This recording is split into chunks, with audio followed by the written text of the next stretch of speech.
Hi everybody, welcome back to Brits in Lockdown. Today we've got Megadeth again, and it's She-Wolf live, Rude Awakening. Thank you to our subscribers, you've really taken us down a Megadeth route.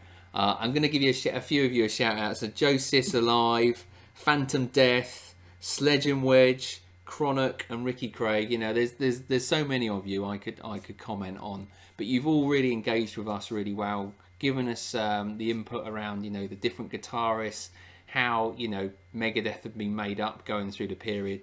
So we're really starting to learn about that, and obviously, you know, learning the different music that they're bringing out. So we've gone from a crazy first one to actually starting to understand the band and starting to listen to, you know, some of your requests. So yeah, thank you so much, and we really look forward to She-Wolf. Yeah, I've got a few things to add. So obviously from the comments, I did go and find a YouTube video from Rock and Roll True Stories. It was about the time that Megadeth toured with Aerosmith and they got fired from the tour. Some say it was to do with Dave Mustaine's drink and drugs problems. And Dave Mustaine said it was sort of, you know, they weren't getting sort of proper billing and you know, a decent stage to perform on.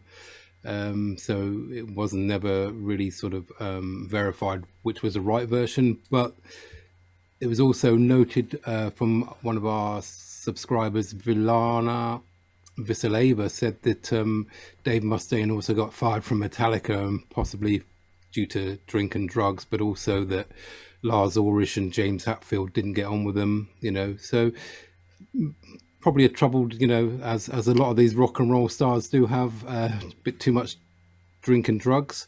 Comment from another subscriber, F13 Vurihis, said on our last reaction, Tornado of Souls, I said it was Marty Friedman playing the guitar. It was Chris Broderick. And apparently a lot of subscribers have also said that Megadeth has gone through lots of different lineups and members. The only constant is Dave Mustaine, who was the original member. So we're still sort of finding our way around Megadeth. As I say, thanks for all the comments and the information. So this one, She-Wolf, is from the Cryptic Writings 7th studio album, released June 17, 1997. The last album to feature the drummer Nick Menza, so another member change there. It debuted at number 10, and it was aimed specifically for radio airplay, that album. So here we go. Okay, let's give it a whirl.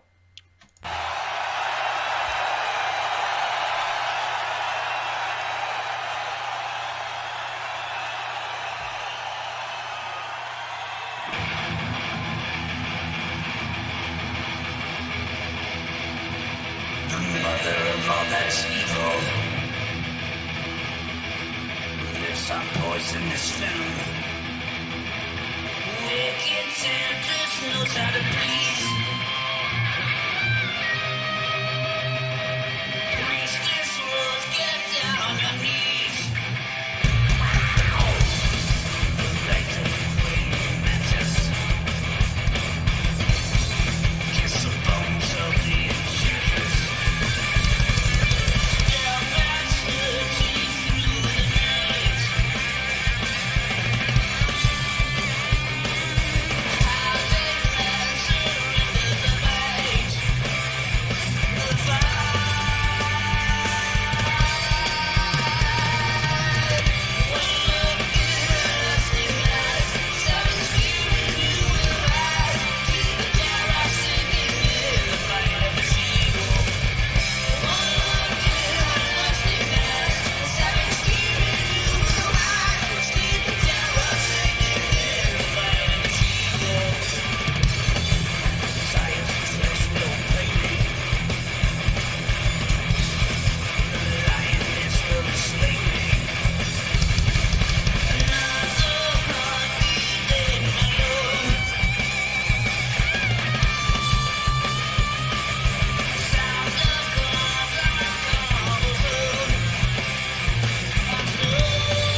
good time to pause a Megadeth song. No, we'll get slated. But, well, what are we thinking this one? So this is different. This does feel more radio-y. I'm trying to think. I've heard a similar song before, but I don't quite know what it is. But all of a sudden, it hits something that's very, very... Familiar? Well, yeah, it is Or a familiar. bit more thrashy. It does, doesn't it? It goes into a bit more thrash, speeds up a bit. Yeah, but something really does sort of... I don't know. I don't know if I like it as much as the other two yet, but it is familiar. A couple of things I've noticed there. One, and maybe it's what you're hearing, sounds very Ozzy Osbourne, Black Sabbathy, which is maybe why it's more to our ears than the thrash type speed stuff. One thing I noticed watching our other video back, which was a lot faster than this, and this one, how easy he sings. It's not like he's screaming, and the playing is so easy for how fast the songs are. You know, sometimes you see the singers sort of really going for it. He's just standing there singing it, and it's coming out massive. And in that last one, the guitarist, looking back, I'm sure he was playing a 7-string guitar. So not only are they brilliant, then they add extra strings to make it even harder. It was definitely a 7-string guitar. Great, yeah, I spotted that. Let's have a gander.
Again, I'm stopping during the solo, but if I don't, we've got to stop it. This is the bit that I love. You know, somebody spent a lot of time making that guitar, and he's playing it. You know, and that's what I love. That is what I'm growing to love about Megadeth. The instruments that they've got. You look at the drum kit, bigger than any other drum kit that I've seen. The guitars, you know, it's just every inch of that guitar's being used in each of their songs. It is brilliant. You know, absolute I can't get my words out. Musicians is excellent. Again, the song, I don't think it matters what the song is because I just enjoy the solo so much. I think the song, yeah, it's not as sort of thrash as some of the other ones that we've heard. So this is kind of, you know, what I would easily listen to. just how easy they make it seem, you know. And yeah, massive wall of Marshall amps must sound brilliant. Yeah, absolutely. Right, let's keep going.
Just stop it there for that solo. Wow, I mean, I thought my PC was going to blow up at some point there. I mean, that is just unbelievable, especially to keep it going at that end. You know, you get the build up on a drum solo to that, just keep it going. I mean, with crazy, amazing. Wonder if he plays the same thing every night, or you know, can he remember what he played the night before, or just makes it up as he goes along? Brilliant. Pretty spectacular. Okay, we got 50 seconds left.